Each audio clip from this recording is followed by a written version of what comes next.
Hello guys, it is Weston Kenyon, and today I'm going to be breaking down my track Marble Machine from my 2020 album Glass. So a little backstory before I actually dive into this track. I created this track in Christmas of 2018, going into 2019. The track was originally called Candy, and the reason being it was produced using sampled candy and tools and other stuff that we got for Christmas. So I used I believe I used my sister's handheld recorder. I have my own. It's sitting here on the desk right now. I have my own recorder now, but I used my sister's portable handheld recording device, Zoom mic, and on the Christmas of 2018, I was living in the Finger Lakes in New York. At the time, I'm in Arkansas now. But on Christmas Day, after we had opened all of our presents and stuff, I borrowed my sister's mic, and I went around the house during that nice, it's so nostalgic, during that nice cozy, time of Christmas after all the presents are opened and everybody's like checking their stuff out and playing with their stuff for the first time. And this was 2018, so I was 17 at the time, so I wasn't getting like scooters or little thrift store action figures and the stuff I used to get as a kid, or Beanie Babies. This Christmas I had actually gotten, probably, I don't remember, but I probably had gotten like candy and food and cheese. I love cheese. A watch or a wallet or something.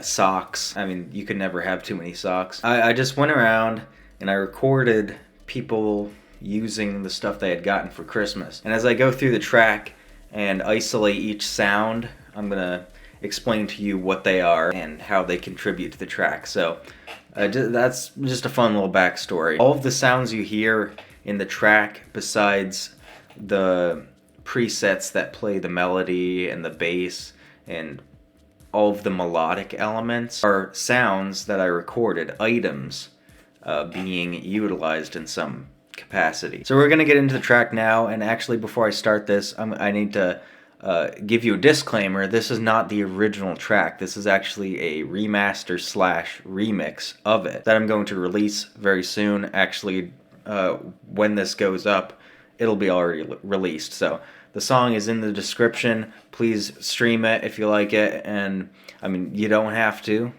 If you think it's garbage, don't stream it. I don't care. It's a free country. Let's get into it. So we start off the track with a reverse reverb tail that kind of propels you into the track. Kind of wells up into the melody.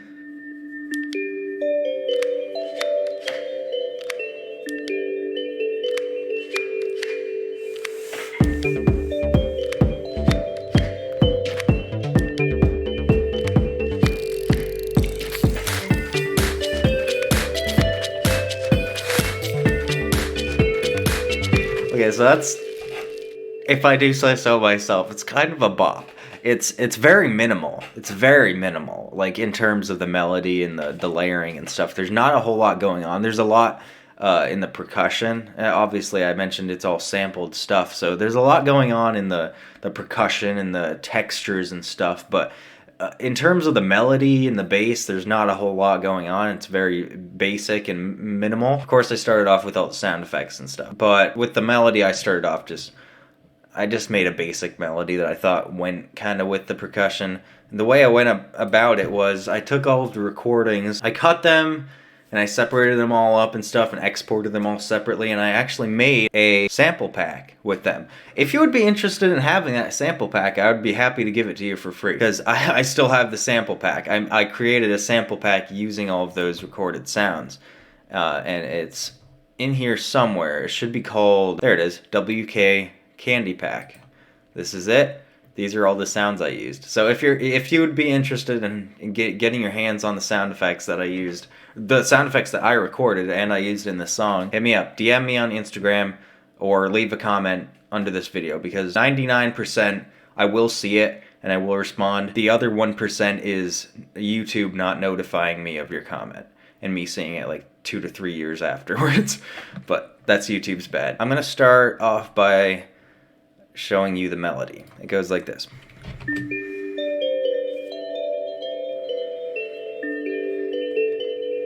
And this is the MIDI information. If you want to copy it off, take a screenshot of this and just, copy it off. It's very easy to figure out. You don't even need to look at this, but if you could play by ear, it's not that difficult to figure out. So this is actually a preset that I like to use a lot. I found it and it kind of stuck with me. I overused it. I will admit, I overused it. You can hear it in multiple other songs that I've made. And it's actually a stock preset with FL Studio. So anyone who has FL Studio has this preset. And it's super easy to find.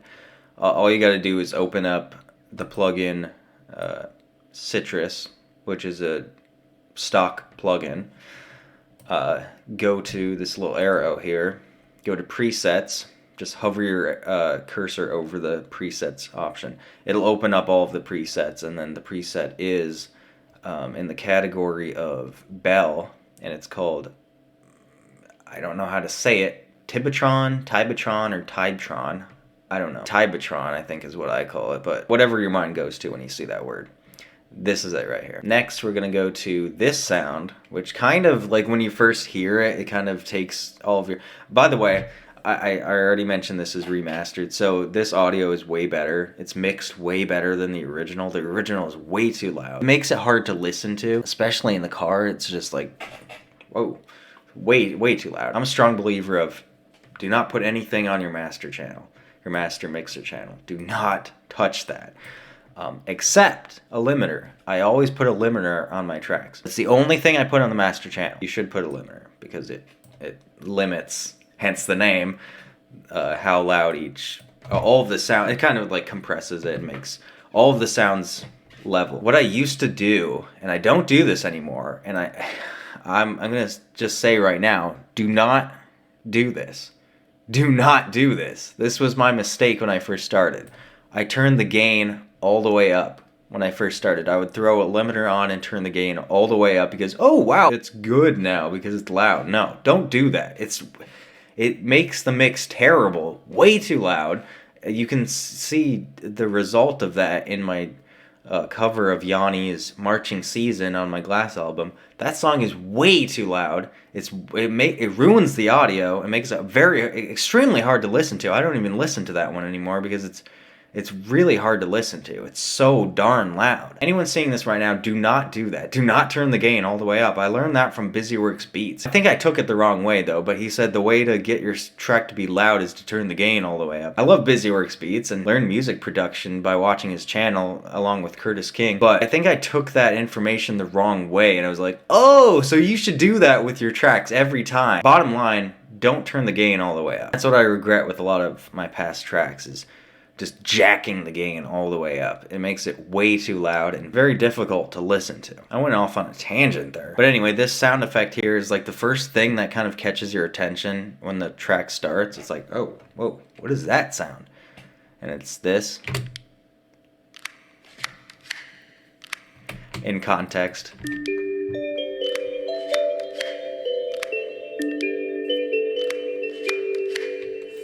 It kind of like sets a weird groove to it. But that sound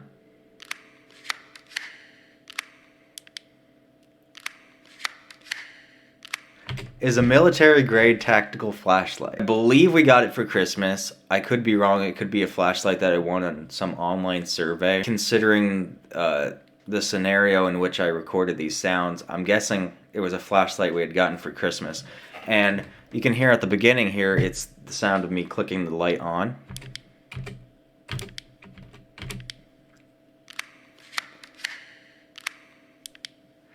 It loops throughout the entire track, as all of the other sounds do as well. But this sound here,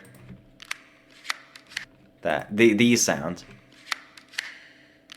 and most tactical flashlights will slide out and have a large LED in the middle that you can turn on. It's kind of like, it works as a spotlight, like a handheld spotlight, but that's me sliding that part. This sound here, it's an extremely reminiscent, nostalgic sound, and it's instantly recognizable to me and possibly a lot of other people. If you don't know what that sound is, growing up we had this beloved set of what we called wooden blocks. And they're not like the little colorful blocks with the numbers and letters on them. Not those. They were like heavy, well-made wooden things. There were different pieces. There were like block pieces. There were cylindrical pieces, triangular pieces. I don't know if they were like Melissa and Doug or what the brand was or anything, but we loved those blocks, and we would build like giant sets of like bridges and houses and roads. Our favorite thing to do was build roads and bridges and play with Matchbox and Hot Wheels cars on them. But this is just an extremely nostalgic sound that is just so essential to this track. And it's just that tiny thing there, but it brings so much to it. It's just so special. This here is a riser. Yeah, there's one in either side for a stereo effect. One pan to the left and one pan to the right. And that, if you couldn't tell already, is just me inhaling. I wanted everything to be just sampled sounds. And actually, that reminds me, this might have been, I'm not saying it was, but it might have been somewhat inspired by, there's a video on YouTube called Layering Custom Samples in Logic. And it's a breakdown video that Adam Young, most popularly known as Owl City, made, breaking down his track Shackleton from the Endurance album, which is an Adam Young Scores album. It's not an Owl City album, but he's breaking down the track Shackleton, and he's explaining all these custom samples that he recorded, and he's using the DAW Logic. I'm using FL Studio, for those of you who are curious. But he's just breaking down all these custom sounds that he recorded over time, of just like people clapping in church, or him dropping a chain in the garage, and him biting an apple, splashes and stuff like that. And it's a really interesting video. I like to watch it over and over again. That might have played a part in inspiring this. And actually there's another thing that just came to mind that I know for a fact inspired this, and it's K391's series, How to Make a Blank Song. How to make a rap song, how to make a kitchen song, how to make a this or that song. It's a series where he just like samples stuff and makes songs with it. And that is what inspired this. And actually I've made a couple of those videos as well, and you can check them out in the playlist that I made called How to Make by Weston Kenyon. A very short-lived series, but it's very nostalgic. We now get a bass that comes in.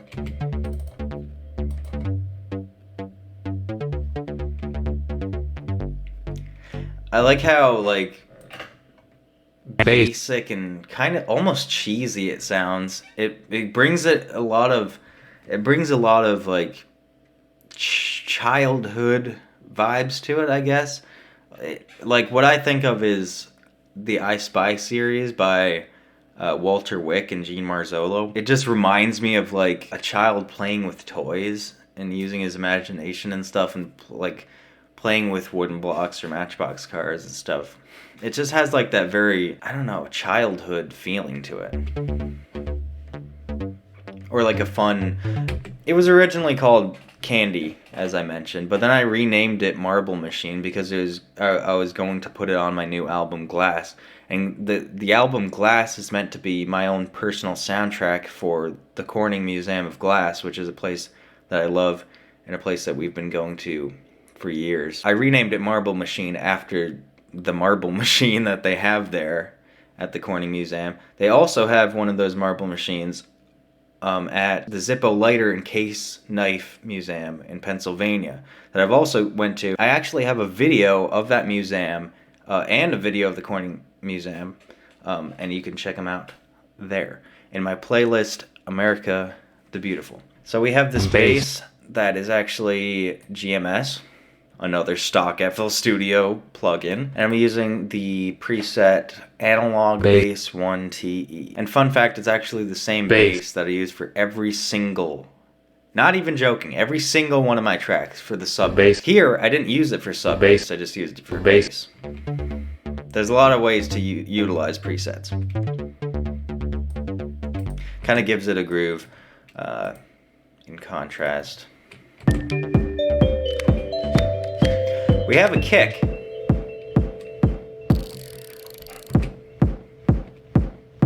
might be pretty reminiscent of like somebody knocking on something. And if it reminds you of somebody knocking on something, that's because it is. It's me literally banging on the floor. I put the mic on the floor and I was just hammering the floor with my fist. I'm beating with my So that's fist. what that is. Of course, I had to mix it a bunch to make it sound good. So right here we get that sound. If it's not obvious, that's a door closing. Okay, so I'm actually going to show you the samples separately because it's hard to hear them each, especially when they're all in the same pattern. I usually keep everything separate, but recently I've been just keeping all the percussion in one pattern because it makes it easier. You could just make it unique if you want to change something up. Here we have the breath riser. We have a candy cane. Very straightforward. Obviously it's a candy cane clacking, I'm guessing, on another candy cane. Nice clean snap sound. It does sound like a snap. I can't even snap though. I could not snap to save my life. Can't imagine what scenario I would be in where it would require a snap to save my life. But the next one's a clap. That's a very clean clap. And that's actually just me clapping. The door that I mentioned earlier. Nice sound. We have the flashlight loop. I actually made it into a loop so it would be easier to open up into a project. It's at 128 BPM. The track is at 128 BPM. I just labeled it because it's a loop. I need to know what BPM it's going to be at. I already explained that one. The kick of me hitting the floor. M&Ms that I actually used as a shaker later on. Right here. Where it starts to get more, like it picks up and it has a groove now. Has a very like Anjuna Deep vibe, like a progressive trance, progressive house feeling, like a Ben Bomber type vibe there.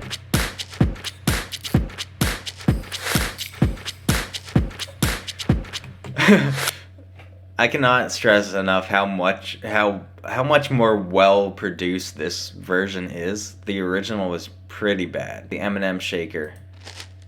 Just me shaking a bag of M&Ms. Paperclip. Very self-explanatory, just me like flicking a paperclip. It gives it a very like almost insect-esque like sound. Almost sounds like a cicada or a cricket or something. I know there's a bug that sounds like that. Plastic wrap. Just crinkling plastic wrap. My brother Quentin got this wrench set. It was a socket wrench. That's what it's called. He got a socket wrench set, and he had a whole bunch of bits for it. And I would just do a whole bunch of different sounds using the socket wrench and the bits. So this is the first sound, which is the socket wrench. Just, twisting. Another one. A much more brief one. Another one. That sounds identical to the first one. That's a much longer one that was used as a transition effect. And this is the bits for the socket wrench. And I also made this into a loop by clanking the bits together. So this is, I'm guessing, me dropping the bits onto the bed or something like that, and they're clanking together.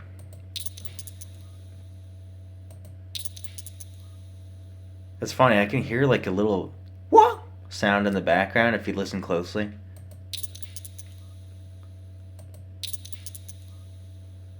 That was probably like a kid downstairs making some kind of noise. I have a shaker type sound that is a Rolo. And I'm trying to think of what that was. I think it was me rubbing 2 Rolo candies together. I have another shaker sound. Me shaking a Sour Patch bag. Or it was one of those little boxes of Sour Patch Kids. Very good shaker sound. The wooden blocks I mentioned earlier. One of the kids had gotten a wrench set, a full wrench set, and I dropped them probably on the bedroom floor or the bed. But that's that. Highly, all of these are. And my gimbal died. So these sounds are highly processed. You could hear this reverb on them. I almost wish I hadn't like exported them with all the processing, but this is EQ'd. I can tell there's a lot of reverb on it, but me dropping a whole bunch of wrenches. That's all the sounds. You can listen to the isolated percussion track. Actually, at some point in the track, everything cuts out and it's just the isolated percussion track right here.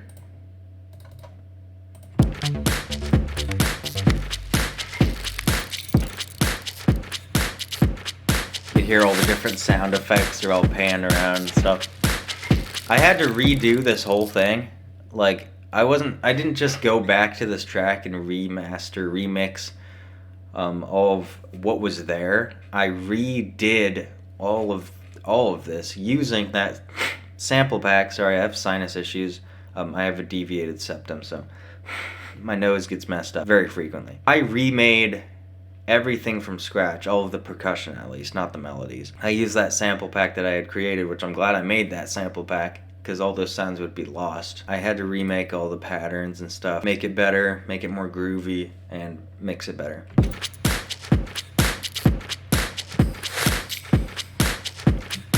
So that shaker, the M&M bag, I think it was, the shaker, Anjuna Deep type shaker, just kind of gives it a nice bounce and propels it forward.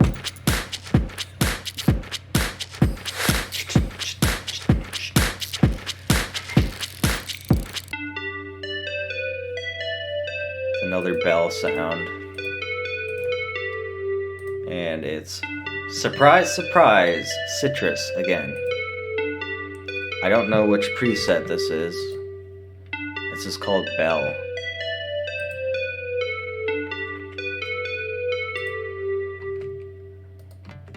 A pluck, which I'm guessing is plucked. Oh no, this is oh, it probably was originally the plug-in plucked.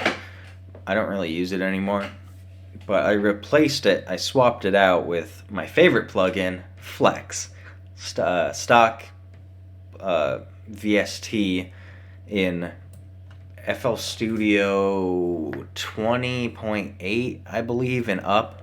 So if you have like the most recent version, you'll have this plugin. It's my ultimate favorite plugin.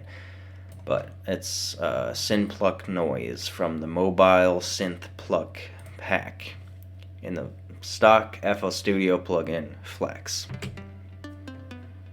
Just doing the same melody. There's no counter melodies or anything. The socket wrench bits are over here, and the flashlight's going on in the other ear for a stereo effect. This is where it kind of differentiates from the original version. It absolutely is way different when it comes to the drop, but this part is way different from the original version. Well, not way different. I wouldn't go as far as to say it's way different. It's just, it's different because I added some chords, and the original track didn't even have any chords at all. That's kind of a unique thing about this track. It didn't have any chords. It didn't use any chords. It just had a melody and bass. That's it. Which is kind of like unusual when it comes to songs.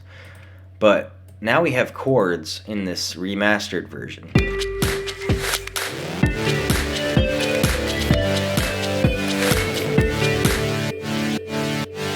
Saw from Flex. Simple saws. Here's a little secret. If you want to produce like me, use simple saws from the Obeyed Compendium, or however you say it, sample library in Flex, because I use that saw for every song pretty much, or every song that is EDM, electro house or progressive house. Any song that calls for a saw. My song Pretzel, multiple other songs use this.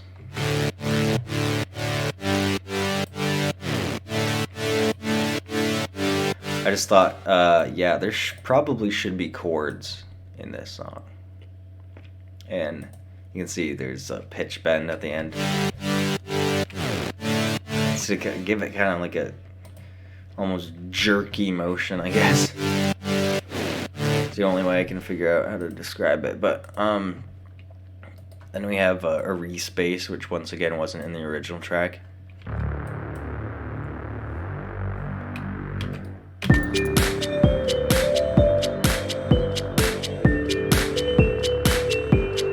It's funny because it's the same two chords over and over again. Oh, no, it's not actually. I was wrong. It's 3 different chords.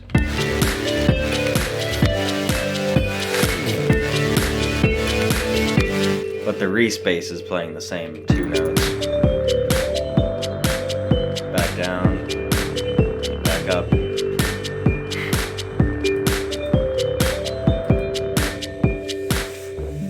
Then we have a build-up.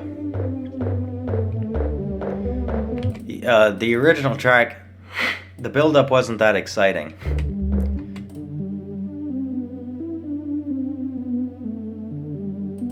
This is the preset Classic D-Tune. I use this preset a lot, and mostly as just... Oh, God bless me. Mostly as like an atmospheric texture in the background somewhere, but I do use this preset a lot. It's called Classic D-Tune, and it's in the stock VST GMS. So this is the drop, completely new. It's not in the original version. It just makes the track so much better. The original drop was barely anything at all. It kind of stunk, if I'm being honest, which I am. But we have this sound right before the drop, which is me yelling. Woo! Just woo! Woo! Super aggressive, super distorted. Woo! Super processed. And then we have the classic Weston Kenyon Tom Fill that I use in very nearly all of my songs. At least the EDM songs. I always use this same stock FL Studio sample. Yes, it's a stock sample, this. It's usually boom boom. If you listen to any of my songs, you'll hear boom boom right before the drop. It's my signature Tom Fill. It's always using the same preset, which I'm not going to disclose just yet what preset that is. It's a very nice effect that I use to just propel you into the drop. It's very epic. And a lot of the time I'll pan the toms. Yeah, see, I panned it here in different ears and stuff. But it's very epic. I like doing that. It sounds really good. It worked, so I just kept using it. It'll be a different pattern from time to time, but it's mostly just boom boom. Here it's boom boom boom boom. This is the new drop. The drop that was not in the original track. The drop that makes this song so much better than the original version.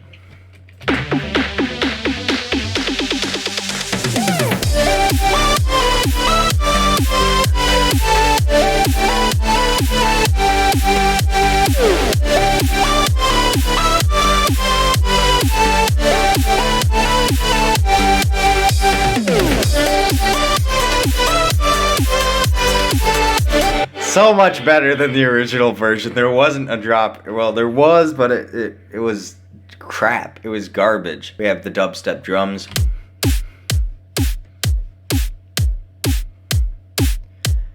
At some point, a cymbal comes in to kind of give it some more motion and movement. Those are just like basic dubstep type drums. There's a crash with delay on it. So the first layer in the drop is that saw, the same saw that we heard over here, only it's playing a pattern now. It's just basic with sidechain.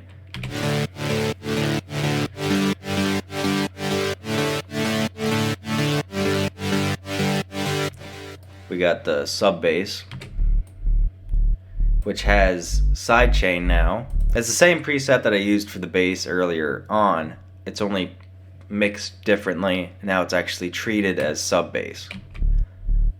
So if you're watching this on a phone, you're not going to be able to hear it. We have another layer that's just playing the same thing that the saw is playing. Sort of a pluck, sort of not. I don't really know how to describe it. It's just called Join Us, and it's from the Obaid Compendium, which is a pack I use a lot. But which, by the way, it's a free pack, so if you have Flex, download it. So I have this classic Weston Kenyon style signature lead synth sound. Only way I can describe it is by saying it sounds like a ghost singing. That's like the best way that I can describe it. It sounds like a ghost singing. Like if a ghost sang, if Casper like started a band or something. It's called Mirage, and it's from GMS. I use it in every EDM track. I use it as just, I push it far back in the mix, put a lot of reverb on it. It's just for atmosphere. And then I also have another layer of the melody, which is another classic Weston Kenyon style signature sound. And it's the preset that I use in every single track. I would be surprised if there's a track out there that I've made that I haven't used it. I use this in every single song. And it's the stock plugin mini synth. It's a super easy plugin to just quickly load up and do stuff. And you can do a lot with it. You can do a lot more than you'd think at first. But I use this in every single song that I make. And you can do a lot by just adjusting these 3 knobs here. Even by just adjusting this 1 knob here. Sometimes I'll have it cranked all the way up. It depends on the type of sound I'm looking for. Here, I'm going for more of a ghost singing vibe. It kind of complements the other ghost singing.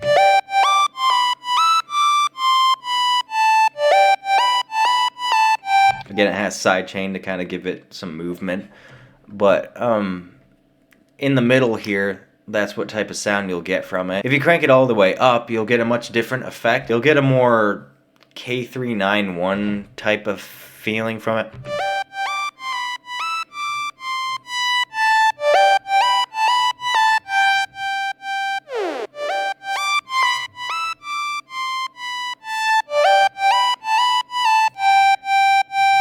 When I use it either at 50% or 100%. There's another layer of the melody.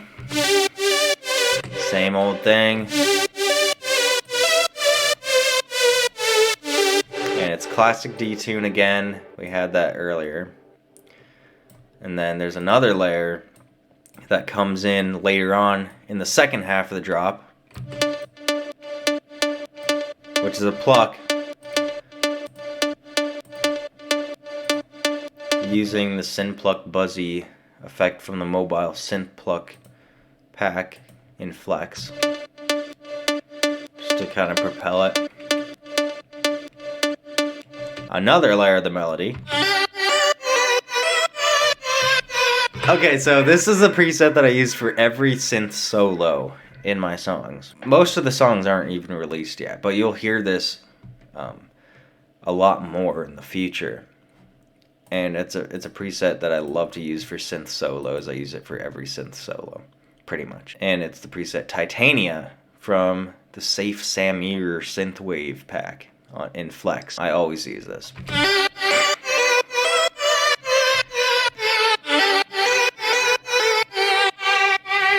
This is the first counter melody. I don't remember putting this in, but I'm glad I did. It's called Job X from the same pack that I just previously mentioned. It's a different melody, which is interesting. It works together with the main melody, sort of harmony.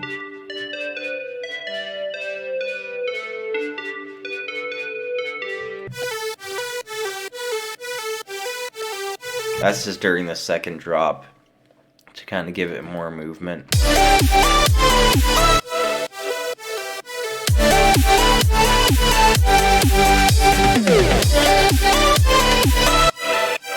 It goes up an octave.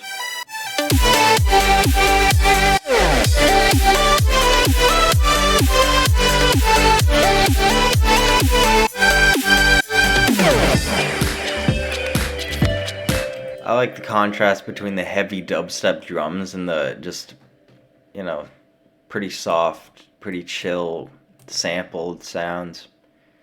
Me hitting the floor and shaking an M&M bag. Just goes back to that vibe again. And it ends with the melody.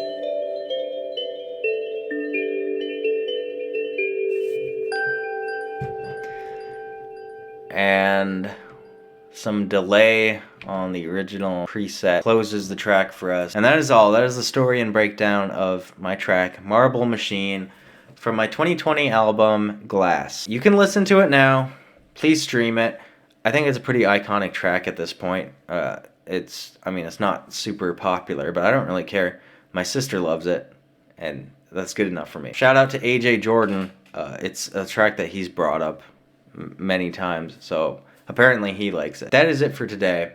I have to go do my laundry. I have to be responsible now. Please leave a comment if you have anything to say. Please share this video. Please stream the song Marble Machine. Please stream the remastered version. Well, you can stream the original if you want to, but it's not as good as the remastered version. Take my word for it. But please leave a comment, share, and please like this video if you enjoyed it. Or don't. You don't have to. I mean, it's your decision. I'm a nice guy. You don't have to like the video. That's your choice. It's a free country, so whatever. That is going to conclude this video. I sincerely hope you enjoyed it. God bless you guys, each and every one of you, and you'll see me in the next one. God bless, and peace out.